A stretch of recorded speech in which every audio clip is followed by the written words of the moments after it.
फिरंगी बहू। ये कहानी है सैमी की। सैमी अमेरिका की लड़की थी जो भारत घूमने आती है। उसे यहाँ के राधे से प्यार हो जाता है और दोनों शादी कर लेते हैं।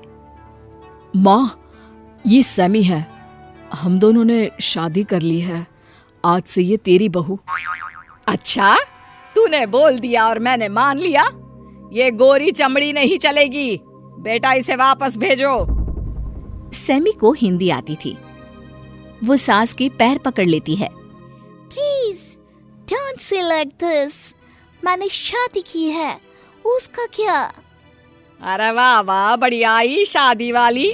बहुत पता है मुझे तुम लोगों के देश में कैसे होती है शादी और कैसे होता है तलाक। मैं तलाक नहीं दे सकती। मैं राधे से प्यार करती हूँ। प्लीज उसके साथ रहने दीजिए। सास नहीं मानती, पर राधे भी अड़ जाता है। देख माँ, सैमी मेरे साथ ही रहेगी, नहीं तो मैं भी घर छोड़कर जा रहा हूँ।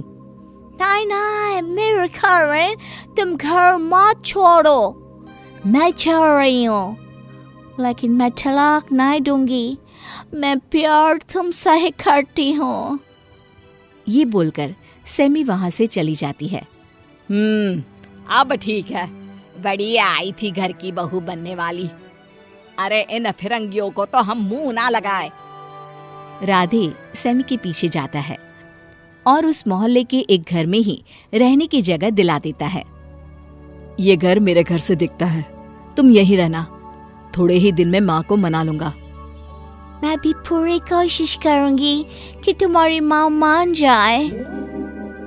सास देखती है कि सैमी ने कहीं और नहीं बल्कि उसी के घर के सामने का मकान ले लिया है। इस गोरी को यहाँ घर दिलाया है ना तूने। अब देख कैसे मैं इसे यहाँ से भगाती हूँ। सास एक दिन सुबह उठकर घर के सामने झाड़ू लगा रही होती है कि उसकी नजर बहू के घर पर पड़ती है। अरे, ये तो नहा धोकर घर को साफ सुथरा कर तुलसी में जल चढ़ा रही है और मेरी तो अभी झाड़ू भी नहीं लगी। सास फटाफट काम खत्म करती है कि सैमी वहाँ आ जाती है।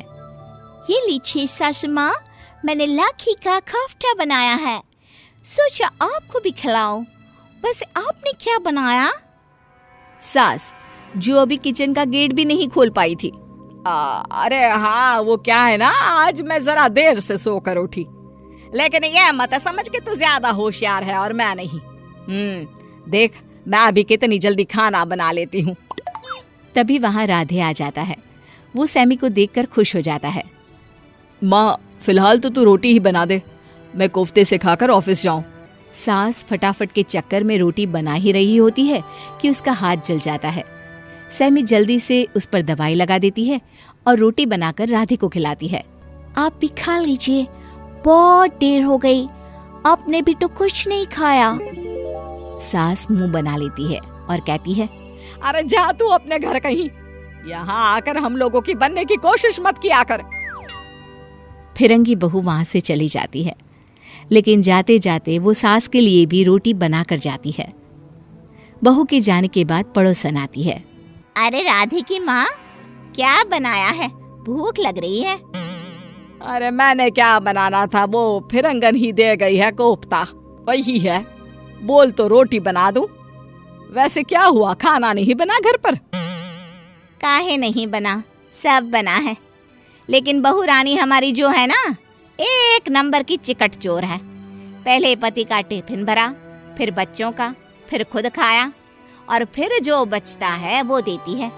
अब आज कुछ बचा ही नहीं तो बोली, माँ जी कुछ है नहीं, बना लीजिए। और जो बनाए ज्यादा बनाना। वो क्या है ना कि दिन में तो मैं खाना नहीं बनाऊंगी। हम भी सोच लिए कि आज तो हम भी ना बनाएंगे कुछ। हाँ अच्छा रुको, मैं रोटी बनाती हूँ, मुझे भी बनानी है खुद के लिए। लेकिन सास जब किचन में जाती है तो वहाँ गर्मा गर्म ढेर सारी रोटी बनी रहती है। सास खाना लेकर आ जाती है। क्या बात है, बड़ी ही जल्दी रोटी बन गई। अरे नहीं, वो फिरंगन ही बना गई है। सोचती है कि ये सब करके मैं उसे घर में रख लूंगी। अरे रहने देना, फिरंगी होकर भी देख कितनी तेरी सेवा कर रही है। तभी सास दूर से देखती है कि बहू बाहर खड़ी होकर पापड़ सूखने डाल रही है। वो मन में सोचती है कि बेचारी कितना प्यार करती है मेरे बेटे से, पर फिरंगी तो फिरंगी ही होते हैं। देख देख कर क्या सोच रही है, जरा देख कैसे सूट पहनी है, वरना यहाँ तो वन पीस में घूमना शुरू कर चुकी हैं हमारी बहुएं। सास समझती तो है, लेकिन करे क्या, अक्कड़ जो है। एक बार घर में पानी नहीं आ रहा होता है तो सारे मोहल्ले की औरतें मोहल्ले के नल से पानी भर रही होती है। अरे पानी भरने की तो मेरी हिम्मत ही नहीं है, राधे भी नहीं है, किसे बोलूं बाल्टी भरने के लिए, पीने को एक बूंद पानी नहीं। सास पड़ोसन को फोन करती है। अरे विमला बेटे से बोलकर एक बाल्टी पानी मेरे घर भी भेज दो ना, प्यास से गला सूखा जा रहा है। अरे कहाँ, यहाँ तो हम लोगों का ही पूरा नहीं हो रहा है, तुम्हें कहाँ से पानी भेज दे। सास क्या करती, उसे कहीं से भी पीने के लिए एक बाल्टी पानी नहीं मिलता।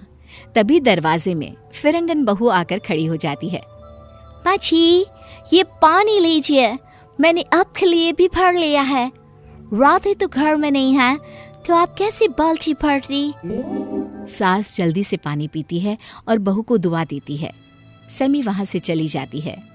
फिर क्या, एक दिन, माँ मुझे ऑफिस के काम से शहर से बाहर जाना है।